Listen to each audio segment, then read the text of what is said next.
Who is the quintessential Canadian performer? Is it Joni Mitchell? Mike Myers? How about Uncle Neil? Maybe it's this guy, Tommy Hunter. For 27 years, the good Lord willing, he brought country music into our homes on the Tommy Hunter Show right here on CBC. That's the Tommy Hunter Show on CBC, Friday at 8 o'clock, 8:30 in Newfoundland. The Tommy Show practically recreated the Grand Ole Opry in Canada with guests like Johnny Cash, to that land where joys will never end. Hank Snow, You doubt the cards, but the miss to play, so hit the road and be on your way. and his personal hero Roy Acuff. And the suits, well, the suits that could be viewed from outer space. Tommy even had a 14-year-old Shania Twain on his show back when she was known as Eileen Twain. When I die, I may not go to heaven. 'Cause I don't know if they let cowboys in. At its peak, more than 3 million people tuned in to watch the Tommy Hunter Show. Even Shania would be impressed by those numbers, which is not bad for a high school dropout from London, Ontario. But like most stars, Tommy also knew the tough times, the pain. He had some bitter fights with some of the show's writers and producers, and when the Tommy Hunter Show was canceled in 1992, good night, everybody! Well, talk about hurting. We'll get into that with Mr. Hunter. Since then, he's continued to play, but as he approaches his 75th birthday, Tommy's made a big decision. He's going to hang up his guitar after one last tour. It's got to be a big moment for a guy who's been doing it since he was 13. It truly is the end of an era. But before he takes that final bow, you gotta ask, after all these years, why now? Welcome to our show, the icon, Tommy Hunter. How you doing, George? Good to see you, man. How are you? Yeah, it's good to see you. Welcome to the program. Thank you. It's nice to be here. You're doing your big final tour, and it ends on your birthday? Yes, we're going to start, well, we did all the Western part of our tour, got that over with, and had a lot of fun, good audiences. So now we're going to, next part, we go to St. John's, Newfoundland. We'll be there for 2 days. And then we start moving towards the west. We're going to do New Brunswick, Nova Scotia, Prince Edward Island. And then come why a into, final tour? Why a final tour? Well, you know, I want to leave, I don't want to have to go up on stage sometime and somebody say, geez, he's not singing well, he can hardly walk, and he's getting too old, you know? So I can still sing, I can still entertain, and I want to do it on my game plan, and then thank the audience and say goodbye. You know, it's funny, the Tommy Hunter Show, your program ran into the 90s, but it's amazing how long that show existed. Yeah, it really was. When you look at it in retrospect, what do you think about that run that you had on television and radio? Well, gee, you know, today, if a show lasts 10 years, it's some kind of a milestone. I don't know. It was the audience. The audience were the people that kept tuning us in week after week after week. And they were there. And as long as we were there, the ratings stayed up.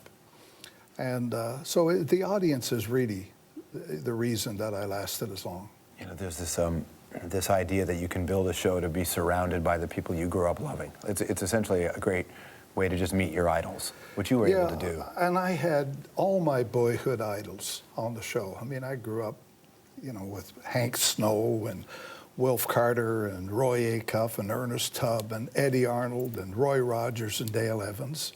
And they were all on our show. I was like a kid in a candy shop, and I had the best seat. Who was your best friend in the business, like another musician? My best friend in the business? Well,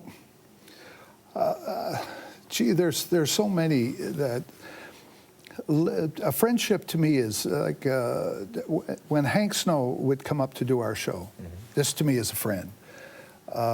Hank would pick up the phone and call me and say, what do you think I ought to sing on the show? Hello, Tommy, this here's Hank Snow, the singing ranger. Anyway. Would he actually say that, the singing ranger? Yeah. That's so good. That's so good. He'd call home to his wife and say, hello, men, this is Hank Snow, the singing ranger. Was he delusional or just fun? No, he was. Hank had a great sense of humor. Everybody thought he was so straight and very sober, but he had a good sense of humor. But Hank would call me up and ask me what he thought what I thought he should sing on the show. Did you have Norman Jewison work on your show briefly? Yeah, he did Yeah, that's funny. I was doing a duet one time with Tommy Common. It was the weirdest song. I saw Esau sitting on a seesaw. I saw Esau with my girl. I saw Esau, he saw me, and I saw Esau. Okay. So Tommy didn't know it any better than I knew I it. love that you just did that, by the way. I love that song. Yeah. Do you really? Yeah. I'll make a record of it. And but anyway, we didn't know it, and we were scared. We did it, rehearsal, and it was a disaster. And they had choreographed us sawing through wood. And While you were singing? Yeah, while we're singing, live. Oh, man. No pre-recording, no nothing. And we had to hit the saw at the last minute. On that old seesaw that I did, boom. It never worked. The saw broke. We didn't know the lyrics. I'm looking at Tommy, he's looking at me, and Norm Jewison is producing. And I thought for sure Jewison is going to come in and say, all right, guys, look, we're going to get somebody over here to play an instrumental because you're just not coming up to the mark. Yeah. Come up to we hadn't even hit it yet. We were so low. Anyway, Jewison walked by at supper time, as casual as anything, and we were ready to be, just beaten up. He walked by with a big smile on his face. He says, "Getting dark, boys. It's getting dark." That's all he had to say. That's all he had to say. Whoa, boy, I'll tell you. We went out in the back and we rehearsed and rehearsed and rehearsed, and we finally did the song. So he had a great director's mind even then. Oh, sure. Oh, he was good. I heard you had Alan Thicke on the program. Like he worked on it. How did I get Alan Thicke on the show? I think he worked I know there. how I got him off the show. How'd you get? How'd you get? What do you mean? I had a lot of great writers on the show, and Alan was busy going all over. I just wanted to say, hello, folks. How are you? Welcome to the show. I didn't want anything too complicated, and he was trying to write stuff, make it turn you into something that I'm not. Yeah. And believe me, just play the guitar and sing. That's it. It was good practice for him. He had to go on and become America's dad. So that's important, right? That's an important job. Now, have you got a minute? Dude, we have a whole hour. Do your thing. Oh, well, wait a minute. I'll tell you about Chris Beard. Yes. Was a guy that worked on early television on a show called Nightcap. And when I got my radio show, they put Chris Beard on as a writer. And everybody thought, Chris Beard and Tommy Henry, they don't fit together. But I was telling Chris, I'll leave out a lot of story. He wrote, he was a good writer and everything.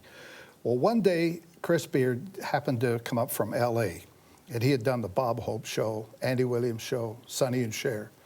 So I was telling him about some of these people that came in and auditioned for our show. And without going into a bunch of things, I told him the story about this one guy. So he says, gee, that's a great idea. And he sort of walked out bewildered, and he left and he came right to the CBC and said, I got a great idea for a show. Hunter was telling me about these guys that juggle and they throw bowling pins up and they bang them on the head. They never catch them. And then they take 4 bowling pins and throw them up in the air and they miss every one of them. And then the guy turns and he says to me, I'd like to do it now blindfolded. He hasn't caught one yet, and he's going to do it with 8 of them, see? So anyway, he says, look, let's get Hunter, and we'll dress him up in a nice tuxedo, and after we get him in the tuxedo, he'll introduce all these people. So the CBC said, are you crazy? We're not going to do that with Hunter. So he said, okay. So he went back to L.A. and sold the idea, and guess what the name of the show was? What? Any of you folks know? You remember the Gong Show? Yeah, that's what it was. That's how it started. The Gong Show, that's crazy. Yeah. You could have been even more rich if you had that. No, think of that. In that case, the CBC made the right decision. No, I didn't want to do a show like that. That would have been so much fun, though. I mean, what was it when the show ended here? Like, what was that process like afterwards? Did you miss it? Did you go through that sort of dark period? I went through a very dark period. I thought that we'd only been on the air for 27 years. Yeah. Okay. And I did 9 years ahead of that. That's a total of 36 years. But when the show ended, I felt like I had failed. And I kept sitting, I was down in the States, and I came into Canada, dark sunglasses. I felt terrible. And I have a very good friend, Peter Ballin is my doctor. And I went to see him. I said, Peter, I'm feeling terrible, So he says, how many years were you on television? And I said, well, 36 years. And you felt like you failed? He said, you didn't fail. And that's turned me around. You must have been angry in a sense that it was gone, because for the longest time it seemed like there was a rift between you and the CBC. Has that been fixed? No, yeah. Oh, yeah. You mean now? Oh, yeah, as you get older. Yeah, no, the difference between the CBC is, and me and the producers, there wasn't a producer that worked on my show that wasn't talented. They were all talented. Where the argument came is that they were trying to make me into an Andy Williams, because they couldn't relate to a guy that, from pimply-faced kid from London, Ontario, that just wanted to play guitar and sing country music. Yeah. They couldn't get that through their head. So they tried to move me over here to an area that they felt comfortable. Right. So as long as I was Andy Williams, they could relate to that. So sing Moon River, Tommy. You know. We'll do Anthropology with Tommy Hunter when we come back.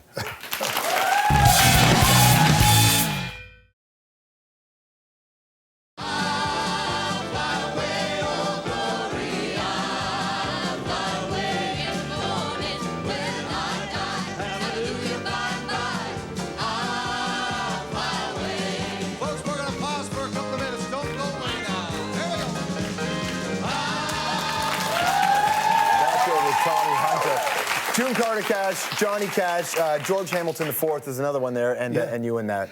George Hamilton, the number. Yeah, the number, that's right. Yeah, that was great. That was the reason we did those concert sections. Was we had an hour show, but by 42 minutes, you had seen everybody, right? So what we did is we brought everybody back out and put it in that little concert section. And went as fast as we could, tempo, everything. Yeah, it was great. Just to keep it going. Yeah, yeah. Johnny, I got to tell you, I knew him. He called one time, and I met him downtown here. You know, if you were around Johnny, he would, oh, yeah, it's good to see you, man. Yeah, you know, everything, you know, and I mean, pretty soon you were going, yeah, you know. It was catchy. His twitch was contagious. It was, you know, you started, you know. Yeah. So, but he was a great guy. He never, Johnny was a real gentleman. That's the way I always knew him. What's your favorite word or phrase from a country song? Oh, boy. Gee, I don't know.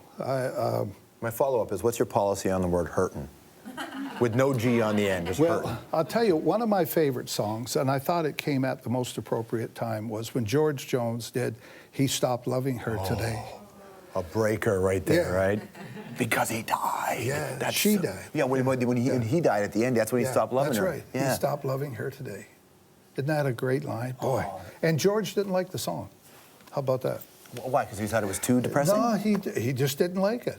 He never thought that it would ever amount to, but it did the world of good for country music, because here was a straight, good old country song. Yeah. And, you know, he just stood up and just blew everybody away. It was the perfect song for that argument.